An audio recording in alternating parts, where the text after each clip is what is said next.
in my studio, I have my legal editor, Ashok Bagadia, and also my input editor, Brijesh Pandey. We'll be joined with guests. That's the FIR which has shocked the parliament. That's the FIR. Your first comments, Brijesh, on this incident which shocked the national leadership. I mean, people knew about violence which is going on. People know about dastardly acts which were carried out. But the video which came out, Karthike, I think shook the conscience of the nation. I mean, people who were prevaricating, people who were busy, peddling ethnicity versus ethnicity and various angles and all. I think all of those angles have been left far behind by the brutal, ghastly and unimaginable horror which has been displayed on that video. The sheer helplessness of those two women and the fact that there was a massive mob, they didn't beslise them. It was like kind of, the society and the ethics and the fact that, we talk about how we treat our women as goddess and all. I think, word fails to express the kind of horror those women underwent and what their family underwent. Shocking, Karthike, more was the fact that this did not happen, that the mob raided their house and pulled them out. Shocking more was that they were in the custody of police when this was, that they were snatched away and this act was considered. We have the video, but Karthike very rightly said that we do not want to defile the image of the women again and again by airing those women. We have to talk about it because this is something which cannot be brushed under the carpet. This has to be discussed because all those perpetrators, irrespective of what they are, they should be booked and dealt the most stringent of punishment which is permissible under the IPC and the CRPC. Okay. Ashok, what has Supreme Court said? Well, first let me tell you that the Supreme Court today expressed its concern and deep anguish with the video of a Manipuri woman who was being paraded naked. And the court said these are very disturbing videos and has termed it as the grossest form of the violation of human rights.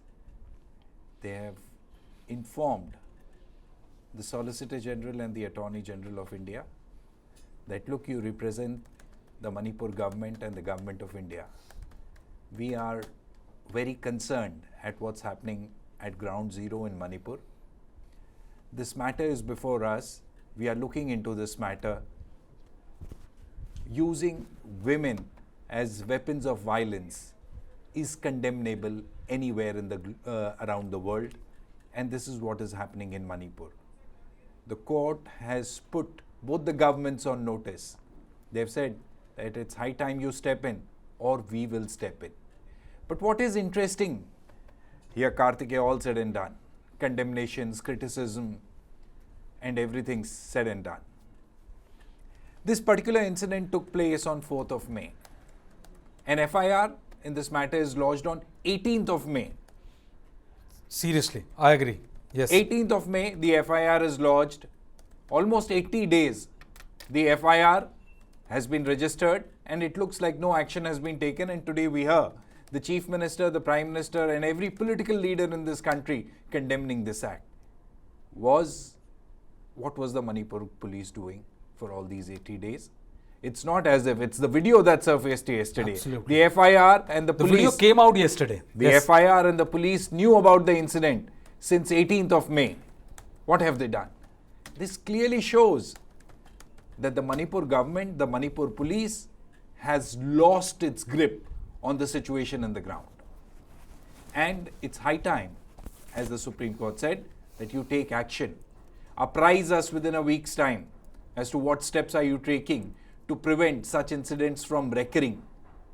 Tell us what action have you taken against the perpetrators of this mob which paraded two Manipuri women naked, and not just paraded them naked but also sexually assaulted them. So the court has asked and given the government, central government and Manipur government, to get back to it in a week's time and tell them what is really happening. Okay, I'm also joined by Madam Guite, our guest, and I'm also joined by Hasina. Thank you so much. And Rami Niranjan Desai. All three of them have been regular on my show. But today we thought that, it's important that we first give platform to not from the gendered perspective, but women academicians, women activists, women who have a say in context of Northeast, who are at the intersection of understanding Northeast, who have stayed Northeast or work in Northeast or know about Northeast. So your first comment, Madam Guite, on the video which went viral, your first comment. Yes, thank you, Kartike, for giving me the first opportunity to speak on this really disturbing video, which I came to know about last night through one of the WhatsApp group. And really, it's sad that it took more than 70 days for India to wake up, and that too at the expense of our two sisters. And it is really disturbing, and I would say that it's the tips of the iceberg. And as you have pointed out, it has been this incident happened on 4th May as per the media reports from reliable sources, and I believe the video was also verified. And I mean, there was ban on the internet so that the violence and the disinformation can be stopped. But still, despite that ban on what you think of as a very vital source of spreading disinformation, so this has come out, and I would say, and I repeat, that this is just a tips of the iceberg. There are many other such cases and violence which is happening against women and girls during this period of 70 days, and many unreported. And in any war, in any civil war, like women and girls are the most vulnerable. The breakdown of institutions and social networks, that make women and girls extremely vulnerable to sexual violence and exploitation. And we see in other countries where there have been a civil war or a World War I or World War II, I mean, everywhere sexual violence has been used as a weapon in conflict to humiliate, to subjugate, and to terrorize populations throughout history. So unfortunately, the issue of gender-based violence in conflicts has not received adequate attention in the discourse on gender equality and sustainable development. Like when I am from Kuki tribes, and as a society and as a community, we have been a very egalitarian society when it comes to gender equality. And we don't promote violence in the name of, sexual violence or abuse, physical abuse in that matter. So there is equal say or equal participation when it comes to in the economic sphere or in any kind of social sphere. So this is really disturbing for us, because even when we go at this level of, I would say, conflict, I mean, such kind of act is so, I would say, barbaric, inhumane, and I personally strongly condemn. I have no words. I don't find any words in the dictionary to condemn about this kind of act during a conflict between two ethnic communities. Why do such an act when this is more of a political ethnic conflict? What does those women and children have to say? So I think this is not about the conflict between Kuki and Meitei. As a civil society, we should now question, why is this sexual violence and gender inequities being meted out? So I would like to raise the consciousness of the mainland Indians in, coming out and speaking out, and to end this kind of injustice that's been happening in Manipur for the past more than 70 days. And I'm happy that at least the Prime Minister speak up, saying that a strong action will be taken against those perpetrators. So let me go to Rami. You heard the Prime Minister. Can I ask you a question, point blank? I know today is not the day of pure politics, but isn't Manipur, and it's a tough one, and I know you can answer that, is it correct to equate Manipur with every other state in context of crime against women? Kartike, first of all, I think the Prime Minister, when he what he said, I think he reflected what all of us are feeling. This is not just shameful for Manipur, but it's shameful for the entire country collectively. And I think, this is exactly the horrors of violence that, we didn't want to see. And we've debated a lot of times before. And, we've always said this, that violence has to come to an end. It's exactly for reasons like this, because it's vulnerable groups that are mostly impacted in situations like this. But, of course, politicians will politicize and look at this from a political lens and see, how much they can gain out of this, which in itself is so sad because, this is exactly the problem. Everything becomes political. This is a question of what these women went through, what women are going through on ground, what women are going through in a conflict situation.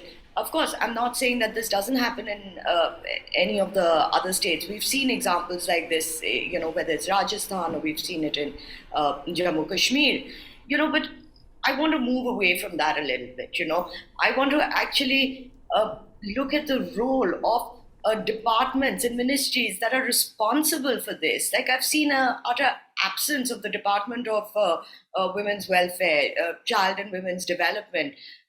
Where are they at a time like this? And I think, these are the questions that we must be asking at this point, not in terms of comparing this situation with any other situation or any other state. I think, the questions that we must be asking is, who are these people?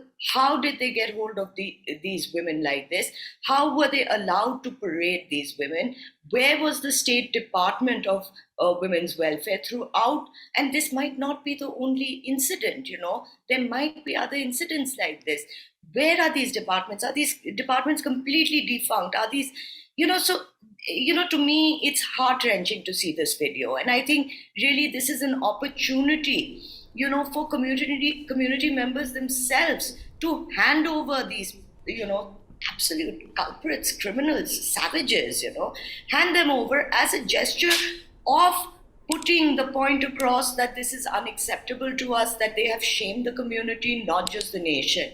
And I think, there's not much to be said beyond that, because women and children will always remain, vulnerable. In situations like this, they become more vulnerable. And unfortunately, our focus becomes so, linear in terms of, what is the government doing? What are the people involved, the ethnic communities involved doing, that we don't see what is actually happening on the ground. This video should not have taken this long to come out. This video, or we shouldn't have heard of this news on national television 2 months after this incident had happened. It shows us so many fault lines in, even coming to a point where we can say that violence has tapered. I thought we were at a point where, there was going to be some amount of relative peace that was going to come into Manipur, or had begun to come into Manipur. But unfortunately, a situation like this is really going to exacerbate, this prolonged emotional turmoil that it's taken on all the communities involved. But now it is going to be used as political fodder, and that really isn't going to solve any situation on ground. Okay, Hasina, and after that I'll play out the bite of Biren Singh again. I think sexual violence is an unacceptable norm in any society, in any part of the world. And I think India has seen that over and over again in many parts of the states of news and many cases that has been reported over many years now. This video, of course, was shared to me last night by some individual sending it to me in my WhatsApp that I should raise this voice. But I would say that sexual violence takes place in a situation that was not reported. And I think the Prime Minister, whatever speeches he has provided now, the action as per constitutional right needs to be taken immediately to send that women and girls has to be safe in our country. So I think if we're looking at safety of women and girls, the culprit has to be arrested, and that the ministry in charge will have to take action, prompt action, because without that action, it constantly leaves them to be on the upper hand And with the sensitivity and the situation that is going on in Manipur at this point of time, there might be more others that is unreported, and there might be more situation that might take place because it's so vulnerable. The situation at the moment is very vulnerable, and women and girls always face this situation over and over again. And we need to really get that message across. I think I also plead this situation that the National Commission for Women needs to come on board and visit Manipur to see the situation of women and girls at this moment. They need to go there. They need to really get information from the ground. They need to ensure that women and girls in this conflict situation of more than 70 days, because the law and order has failed. I think in the last 70 days, Kartike, I've been mentioning that when the law and order situation fail, who will face most of the situation? It's women and girls. So I really condemn this. And I think the law in the country that is there for women, those actions that has been taken, the culprit needs to be jailed.